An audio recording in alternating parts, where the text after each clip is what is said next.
இயேசு கிறிஸ்துவின் இனிதான நாமத்தில் இன்றைய ஆவிக்குரிய சிந்தனைக்கு உங்களை அன்புடன் வரவேற்கின்றோம். இப்போதும் ஒரு பாடலுக்கு பின்பு உங்கள் சிந்தையை தெளிவிக்கும் ஆவிக்குரிய செய்தியை கேட்கலாம்.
ஆண்டவர் இரட்சகருமாக இயேசுவின் இனிதான நாமத்தினால் மீண்டும் உங்களை வாழ்த்துகிறேன். நம்முடைய ஆவிக்குரிய சிந்தனைக்காக ஏசாயா தீர்க்கதரிசன புஸ்தகம் 9ஆம் அதிகாரம் 6ஆம் வசனத்திலே அடுத்த இயேசுவினுடைய நாமம் என்ன சொல்லப்பட்டிருக்கிறது? நித்திய பிதா.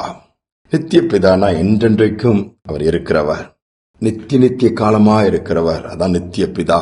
அப்படிப்பட்ட ஒரு தகப்பனை நாம் பெற்றிருக்கிறோம்னா இவ்வளவு பெரிய பாக்கியம். உலக பிரகாரமான பெற்றோர்கள் தகப்பனா இருந்தாலும் நாம இருந்தாலும் குறித்த காலத்திற்கு பிறகு நம்முடைய வாழ்க்கையின் ஓட்டம் முடிந்துவிடும். நம்முடைய பரம தகப்பன் அப்படி அல்ல, என்றென்றைக்கும் இருக்கிறவரை குறித்து சொல்லும் போது இருந்தவர், ஏற்கனவே அவர் இருந்தவர், இப்பொழுதுள்ள காலத்தில் சொல்லப்போன நிகழ்காலம் இருக்கிறவர் என்று வேதம் சொல்லுகிறது. அடுத்து பார்த்தால் வருங்காலத்துக்கு சொல்ல வரப்போகிறவன் சொல்லப்பட்டிருக்கிற இருந்தவரும் இருக்கிறவரும் வருகிறவருமாகி என்றுதான் ஆரம்பிக்கப்படுகிறது. கர்த்தருடைய வார்த்தை சொல்லுகிறது.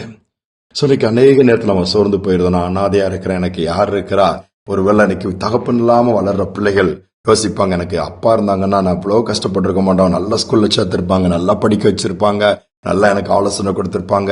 அந்த ஒய்ஃபை நினைச்சுப்பாங்க, ஹஸ்பண்ட் இருந்தாங்கன்னா நான் இவ்வளவோ நிந்தைகள், இவ்வளவோ போராட்டங்கள், இவ்வளவோ வேதனையான அனுபவங்களை நான் சந்திச்சிருக்க மாட்டேன்னு எனக்கு ஆறுதலா, ஆதரவா, துணையா எல்லாமே இருந்திருப்பாங்க.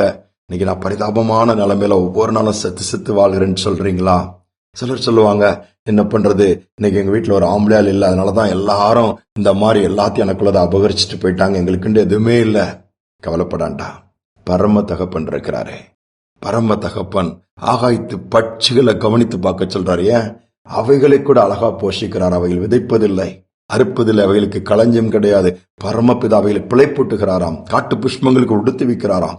அவைகளை காட்டிலும் நாம் விசேஷித்தமானவர்கள் என்று வேதம் சொல்லுகிறது. அப்ப நாம் என்ன பண்ண? we are special.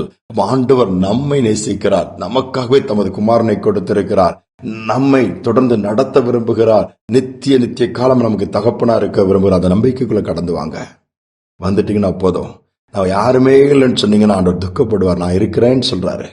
அநேக நேரம் அந்த ஆழத்தை, அதனுடைய ஆண்டுடைய அன்பு நம்ம இன்னும் அறிந்து கொள்ளவில்லை, உணர்ந்து கொள்ளவில்லை என்றுதான் அர்த்தம். இங்க உட்கார்ந்து இருக்கும்போது இப்படி கவலைப்பட்டு உலக பிரகாரமெல்லாம் அவங்க எல்லாம் குடும்பமா இருக்காங்க, அவங்களுக்கு எல்லாம் நல்லா ஆண் துணை இருக்குது, அவங்களுக்கு எல்லாம் இவங்கெல்லாம் இருக்கிறாங்கன்னு சொல்லி அதெல்லாம் தூக்கி போட்டு அவங்க கொஞ்ச காலம்தான்.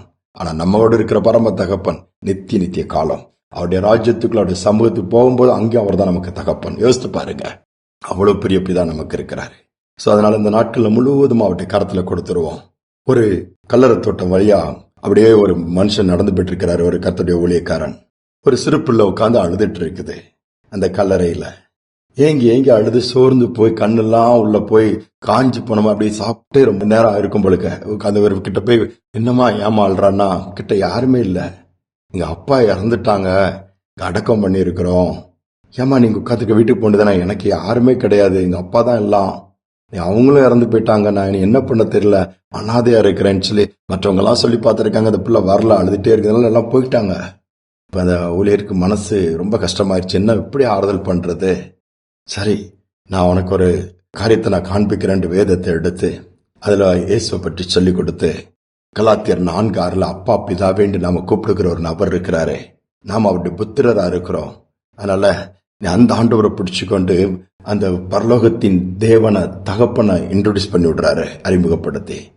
இப்ப நீ சோர்ந்து போயிடாத. உங்க அப்பா அங்கதான் போயிருக்கிறாங்க.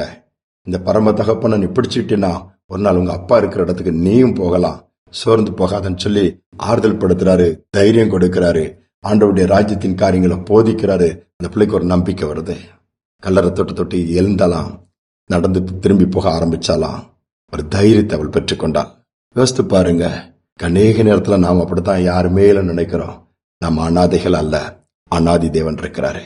நாம் தள்ளப்பட்டவர்கள் அல்ல, புறக்கணிக்கப்பட்டவர்கள் அல்ல, அற்பமா மற்றவங்க என்னெல்லாம் நம்முடைய ஆண்டவர் பார்வையில் நாம விளையேற பெற்றவர்கள்.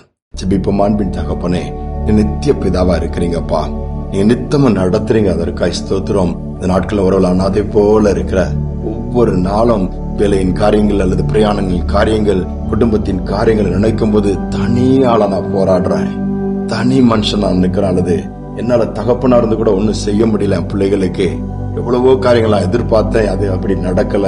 எவ்வளவோ பலவீனங்கள் இன்னைக்கு நான் கஷ்டப்படுறேன், எவ்வளவு காரியங்கள் இன்னைக்கு ஒரு அண்ணாத போல ஆக்கப்பட்டேன்னு சொல்லி நினைத்து புலம்புகிற பிள்ளைகளை இன்னைக்கு கண்ணோக்கி பார்த்து, பரம தகப்பன் அல்லவா, அதை நீங்க காண்பிக்கும்படியா அந்தந்த குடும்பங்களுக்குள்ளே ஒரு பெரிய ஆறுதல் உண்டாகட்டும், ஒரு பெரிய நம்பிக்கை உண்டாகட்டும், பெரிய அற்புதங்கள் நடக்கட்டும். அப்பா, இந்த நாளில் அப்படி செய்வதற்காக ஸ்தோத்திரம்.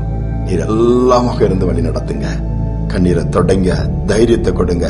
தனியா நான் கடைசி நாட்டுல போராடிட்டு இருக்கிறேன்னு எனக்குண்டு எதுவுமே இல்லையா, பிள்ளைகள் என்ன விட்டு போயிட்டாங்க, குடும்பமும் இப்படி ஆயிடுச்சுன்னு சொல்லி அங்கலாய்க்கிற பிள்ளைகளுக்கும் நீர் தகப்பன் அல்லவா, மார்போடு அணைத்துக் கொள்ளுங்க, தோல்ல தூக்கி வச்சு சுமந்து செல்லுங்க. கண்ணீரை தொடங்க. துதிகன மகிமைக்கு செலுத்துகிறேன் இயேசுவின் நாமத்தில் பிதாவே, ஆமேன், ஆமேன். சோர்ந்து போக வேண்டாம், நமக்கு ஒரு பரம தகப்பன் உண்டு. அவர்தான் நித்திய பிதா என்று சொல்லப்பட்டிருக்கிறது. அந்த நம்பிக்கையோடு இந்த நாளை தொடருவோம். மீண்டுமாய் நாளை தினம் சந்திப்போம். ஆறாத காயங்கள் ஆறும், ஆரோக்கியம் வாழ்வினில் மூடும், ஆற்றிய தேற்றும் நல்நாத, போற்றிய பாதம் தரிப்போ. அநாதி தேவனே அடைக்கலம் பாரினில் அநாதையாவதே இல்லை. அநாதி தேவனே அடைக்கலம் பாரினில் அநாதையாவதே இல்லை. ஆனந்த துதி ஒலி கேட்கும், ஆடல் பாடல் சத்தமும் தொனிக்கும். ஆகாய விண்மீனாய் அவர் ஜனம் பெருகும், ஆண்டவர் வாக்கு பலிக்கும்.